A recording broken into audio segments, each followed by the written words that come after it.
day of my life as Jollibee party host. Ayan, first, nag-guest list muna ako. And tinanong ko yung mga bata kung, kids, nandito ba yung pangalan nyo or wala pa? Nag-decide na kayo? Si mami, nandito ba? Ayan, konting interview lang. Then, lumapit ako sa iba. And after that, ayan, nagre-ready na kami and ina-announce ko na magsisimula yung party. Yung ibang guests pinapalapit ko na. Then yung hinahanap ko guys ay listahan ko ng pangalan ni mommy and daddy and ni celebrant kasi minsan nakakalimutan ko talaga. So talagang lalaan ako ng time para magsulat dyan. And then hinanap ko yung kalimbang namin. Nahanap ko na. Andyan, magsisimula na kami and si Kuya Josh na yung aking partner, yung mima ko, no? Nire-ready na ang lahat. And syempre ina-announce niya na. Ayan, nagkaroon kami ng technical problem dyan dahil yung mic namin nawawala-wala, kaya mapapansin nyo sa dulo mamaya isa na lang yung mic namin. Ayan, nagsisimula na kami guys. Siya yung parang intro and then after that ako na yung magpapakilala kila mommy and kay celebrant. Ayan, ang bilis.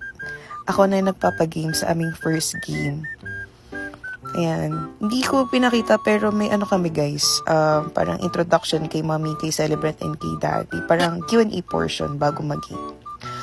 Eto na ang favorite ng lahat kung saan kami ay nagpapa-bring me tayo ng prizes. Ang bilis, diba? Kainan na. And ito na yung time kung saan si Jollibee ay magkakaroon na ng isang dance performance. Ayan, kami ng partner ko, usually talaga sumasayaw kami and kasama kami doon sa dance number ni Jollibee.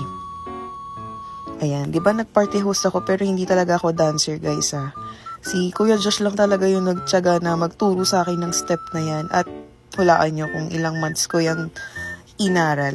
Actually, parang mga 3 months, 4 months. And nasanay na lang ako, guys. Yung gesture ko na yan, todo na yan. Sobrang todo na yan, guys. Kaya pagpasensya nyo na, hindi talaga ako dancer. So, sinimulan ko lang naman to dahil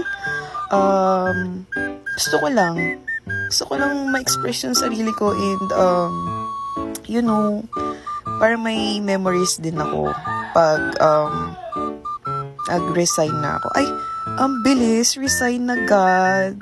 Hindi naman ako mag-resign kasi working student pa and nag-enjoy pa ako guys. Ayan, todong-todo na yan guys. Kung nakikita niyo yung giling ko na yan, yung kembot na yan, todong-todo na yan.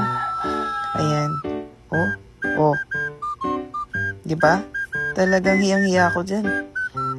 Ayan. At syempre, after ng dance performance, i-introduce natin ulit si Jollibee as parang acknowledging lang ng presence niya. And then, ayan na. Ito na ang picture taking ni Jollibee. Ito yung time na pwede na magkaroon ng lahat ng solo picture. Ito na, ang bilis ko na guys. Second party na. And nag-guest list ulit ako and nag-announce. Konting selfie lang ulit bago magsimula.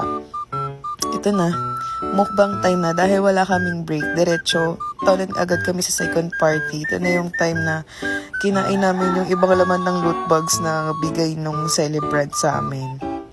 Yan, hanap-hanap pa. Inamay ko dyan yung Ayan na, ang bilis na guys. Tapos na. And syempre, after ng party, kami din po ang naglilinis. Ayan. Standard yan De, joke lang. Ako talaga yung nagmamaf kasi si Kuya Josh yung walis. Ayan, sana nag-enjoy kayo guys.